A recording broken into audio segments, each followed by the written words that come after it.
10 bloodiest matches in WWE history. Blood in WWE is about as rare as, well, a Brock Lesnar match, whereas nowadays blood is mostly outlawed in the company. The company used to employ blood heavily in matches to enhance storytelling. Here are 10 of the bloodiest matches in WWE history.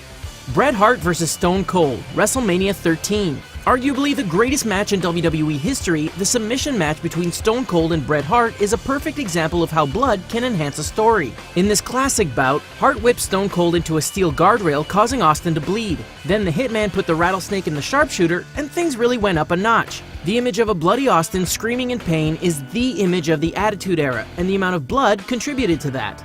Ric Flair vs. Triple H, Taboo Tuesday 2005. The former mentor and student faced off in a steel cage, and it seemed like the game took a few pointers from Ric Flair on how to bleed. Ric Flair has a history in pro wrestling as being one of the most frequent bleeders, and this match was no different. Triple H sent Flair crashing into the steel cage, causing the Nature Boy to bleed. Not to be outdone though, Triple H would bleed later from the exact same steel. Hulk Hogan vs. Vince McMahon, WrestleMania 19. At the time of this match, Vince McMahon was 57 years old, and Hulk Hogan was 49. Most people their age enjoy playing with their grandchildren, not getting bloody in front of a sold-out stadium. A match billed as 20 years in the making, Hogan and McMahon pulled out all the stops. Steel pipes, ladders, and chairs were all used in this match, which only ended after the leg drop of doom. Only in pro wrestling does a leg drop do more harm than chair shots.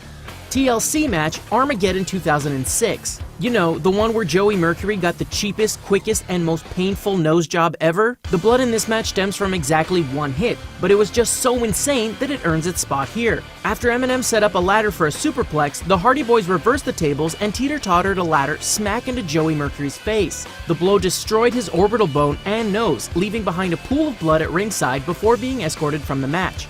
Shawn Michaels vs. The Undertaker, Bad Blood 1997. The first Hell in a Cell match in WWE history had to be violent in order to cement just how brutal this match can be. Leave it to Shawn Michaels and The Undertaker to accomplish this goal. The match was bloodless until the action spilled outside the cell. From there, The Undertaker slingshotted HBK into the cell. After hitting the steel, Michaels bled like a pig, and the Phenom beat him up and down the entire cell. DX vs. the McMahons and Big Show, Unforgiven 2006. The final battle in the McMahons DX feud, this match at Unforgiven 2006 had to be appropriately bloody in order to put a cap on this rivalry. To satisfy that condition, every competitor in this match ended up coated in their own opponent's blood. Shane McMahon's white shirt turned red, Big Show's backside was filled with blood. It looked like the most homoerotic horror film ever. Brock Lesnar vs. The Undertaker, No Mercy 2002. Wrestling bookers should take a look at Brock Lesnar's 2002 run to see how you book